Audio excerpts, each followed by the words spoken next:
एक बार फिर से हम लोग आज का करंट अफेयर्स देखेंगे।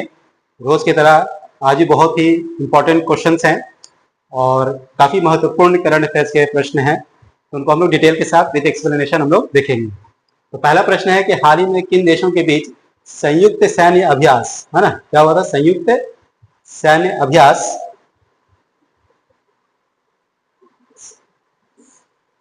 फ्रीडम शील्ड 2025 प्रारंभ हुआ। इसको नाम याद रखेंगे, फ्रीडम शील्ड, है ना। फ्रीडम शील्ड नाम का जो युद्ध अभ्यास है वो किनके बीच में हुआ है? तो ये हुआ है यूएसए और नॉर्थ कोरिया के बीच में। और अगर इंडिया नेपाल के बात आएगा तो ये होता है सूर्य किरण। सूर्य किरण बहुत ही इंपॉर्टेंट है, कई बार ये प्रश्न पूछा जा सका है, प्रश्न पूछा जा चुका है कि इंडिया नेपाल के बीच में कौन से युद्ध अभ्यास होते हैं, तो सूर्य किरण है। उसके बाद देखेंगे नेक्स्ट प्रश्न की तरफ हम लोग चलते हैं। नेक्स्ट प्रश्न है कि हाल ही में चर्चा में रहे भारत के पहले वाणिज्यिक अंतरिक्ष निगरानी उपग्रह स्कॉट का संबंध किससे है? सबसे देखिए, क्वेश्चन ऐसे भी किया जा सकता है कि स्कॉट क्या है। क्वेश्चन ये भी किया जा सकता है कि स्कॉट क्या है, तो क्या बताएंगे कि एक अंतरिक्ष निगरानी उपग्रह है। उपग्रह कई तरह के होते हैं, सैटेलाइट्स कई तरह के होते हैं, उनका अपना अपना डिफरेंट यूजेस होते हैं, है ना। कहीं पर सैन्य उपयोग होता है, कहीं पर कम्युनिकेशन उपयोग होता है ना, इंटरटेनमेंट होता है, एजुकेशनल होता है, बहुत तरह के इनके उपयोग होते हैं, ना। तो ये पूछेगा कि स्कॉट क्या है, तो स्कॉट क्या है? तो एक उपग्रह है और कैसा है? तो वाणिज्यिक, जिसको अंग्रेजी में हम लोग कॉमर्शियल कहते हैं। मतलब ये हुआ कि ये जो है किसी प्राइवेट कंपनी का, देखिए होता क्या है कि एक गवर्नमेंट उपग्रहों को लॉन्च करती है, सैटेलाइट को लॉन्च करती है, और अब भारत में क्या हुआ है कि स्पेस को क्या किया गया? कॉमर्शलाइजेशन कर दिया गया स्पेस का। इससे क्या होगा कि एक हेल्दी कंपटीशन क्रिएट होगा। प्राइवेट कंपनीज भी क्या करेंगे कि स्पेस में सैटेलाइट्स वगैरह को छोड़ने की कोशिश करेंगे, जिससे क्या होगा कि हमारा जो स्पेस टेक्नोलॉजी काफी फैलेगा, उसका डेवलपमेंट बहुत तेजी से होगा। तो इसी संदर्भ में देखेंगे कि यह है कि वाणिज्य अंतरिक्ष निगरानी, यहाँ पर ध्यान देंगे निगरानी उपग्रह है ना, का संबंध किससे है? तो ये कंपनी है दिग्न तारा, है ना, इसी से संबंधित है। चलिए नेक्स्ट क्वेश्चन देखेंगे। नेक्स्ट है कि हाल ही में किसे लोक लेखा समिति का अध्यक्ष नियुक्त किया गया है? यहाँ पर ध्यान रखिएगा, लोक लेखा समिति, जिसको अंग्रेजी में हम लोग बोलते हैं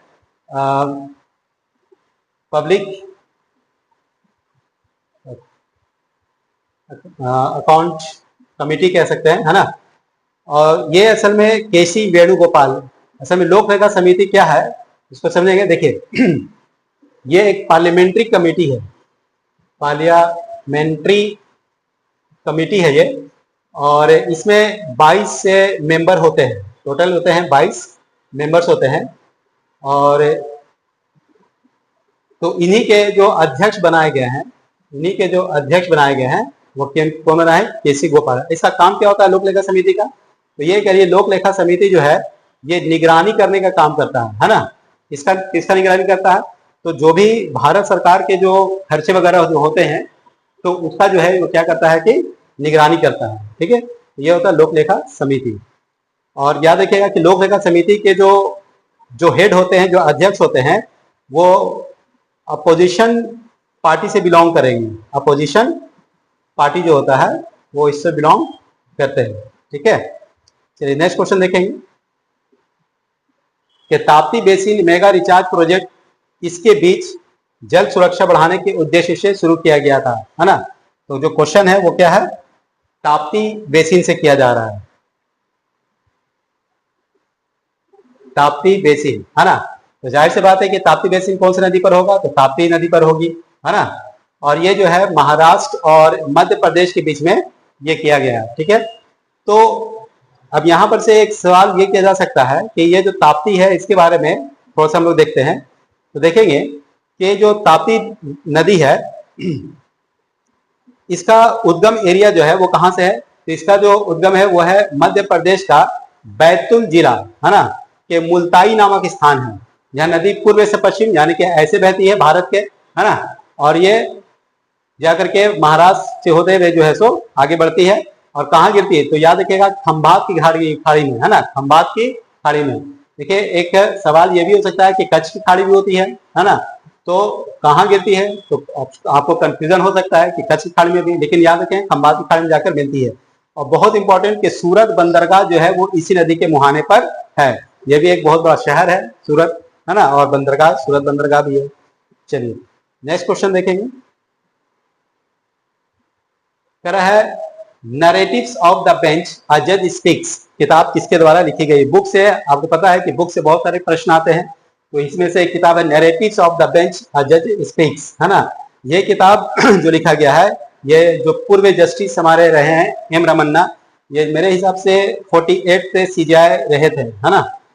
तो इन्होंने ये किताब लिखा, इन्होंने बताया है कि इनके जो पूरे जीवन काल में जब ये जज हुआ करते थे तो क्या क्या घटनाएं, किस तरह की चुनौतियों का इन्होंने सामना किया है, इस प्रकार का जो है सो इन्होंने इसमें अपना डिटेल लिखा है।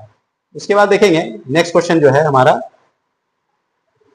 वो क्वेश्चन ये है कि हाल ही में किसने यूनेस्को से बाहर होने की घोषणा की है? बहुत इंपॉर्टेंट क्वेश्चन है कि हाल ही में किस देश ने यूनेस्को से, यूनेस्को आप जानते हैं, यूनेस्को के बारे में हम पढ़े हैं कई बार, है ना, कई बार प्रश्न आए हैं यहाँ से, है ना। तो निकारागुआ, निकारागुआ असल में क्या है? तो निकारागुआ जो है ये एक लैटिन अमेरिकन कंट्री है, लैटिन अमेरिकन कंट्री। आप बता सकते हैं कि लैटिन अमेरिकन कंट्री किसे कहते हैं? तो लैटिन अमेरिकन कंट्री जो है असल में south America, middle America, Mexico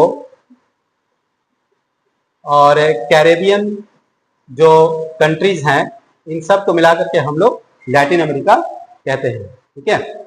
और कारण क्या था?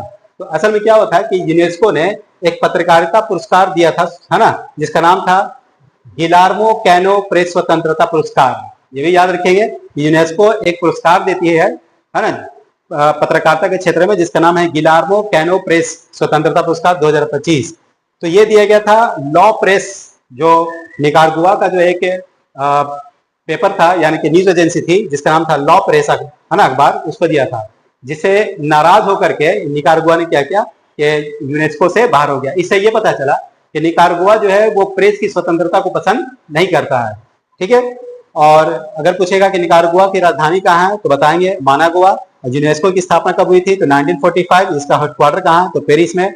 और इसके जो डायरेक्टर जनरल है वो है ऑड्री ऑले, है ना, ऑड्री ऑले, ठीक है। नेक्स्ट क्वेश्चन देखेंगे।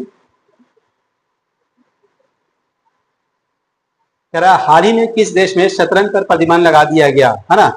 तो ये अफगानिस्तान में किया गया है, क्योंकि अफगानिस्तान का मानना है कि शतरंज जो है वो एक तरह का जुआ का खेल है ना। तो और वहां पर चूंकि एक इस्लामिक कंट्री है अफगानिस्तान, इस्लामिक कल्चर, इस्लामिक के रूल्स वहां पर चलते हैं, इस्लामिक कानून चलते हैं। तो इस्लामिक मैथोलॉजी या जो उनके जो शरिया है, क्योंकि ये जो कानून को फॉलो करते हैं उनको शरिया कहते हैं। तो शरिया के हिसाब से जो है सो जुआ खेलना गुनाह होता है, पाप होता है। इसलिए इन्होंने क्या किया कि चेस को बैन कर दिया, उसे समाप्त कर दिया गया। नेक्स्ट क्वेश्चन देखेंगे। नेक्स्ट क्वेश्चन है कि हाल ही में वैज्ञानिकों ने किस एशियाई फसल का पहला पैन जीनोम बनाया है, ठीक है। अब ये क्या मामला है कि पैन जीनोम क्या है ना, पैन जीनोम। देखिए क्या होता है कि किसी भी एनिमल किंगडम या प्लांट में क्या होता है कि जीन होते हैं, है ना, तो उसका जेनेटिक इंजीनियरिंग किया जा गया है। जेनेटिक इंजीनियरिंग, ये बीपीएससी या यूपीएससी का जो है सो एक मेंस का क्वेश्चन देता है कि जेनेटिक इंजीनियरिंग के ऊपर लिखने के लिए। तो हुआ क्या है कि जो वैज्ञानिकों ने क्या किया है कि चावल के, है ना, जैसे कि इसका उत्तर क्या होगा, चावल। तो चावल के करीब 144 डिफरेंट टाइप के जो इनके जो प्रकार होते हैं, चावल के जो डिफरेंट तरह तरह के जो 144 प्रकार है, उनके जीनों को इकट्ठा कर करके एक नए चावल का प्रकार को बनाया गया है ना, एक नए चावल की किस्म को तैयार किया गया है। तो यही है इसका जवाब कि किस भारत के एशिया के किस फसल को जो है सो पैन जीनोम बनाया गया है, तो वो है चावल, ठीक है। चलिए नेक्स्ट क्वेश्चन देखेंगे। कह रहा है हाल ही में भारतीय सेना ने कहां पर ऑपरेशन केल्लर, है ना, क्या ऑपरेशन, कौन सा ऑपरेशन किया है? तो ऑपरेशन केल्लर, है ना। तो ऑपरेशन केल्लर कहां शुरू किया है? तो देखिए ये जो है कश्मीर में शुरू किया गया। असल में केल्लर कश्मीर में एक जंगल का एरिया है, जंगल एरिया है केल्लर, है ना। तो वहां पर जो है सो आतंकवादियों को ढूंढने सर्च ऑपरेशन करने के लिए जो है सो ये किया गया। तो बहुत हाईलाइटेड अभी चल रहा है हमारा ये मुद्दा, तो हो सकता है कि ये प्रश्न जो है सो प्रमुखता से आपसे पूछा जा सकता है, इसलिए इसका ध्यान रखेंगे।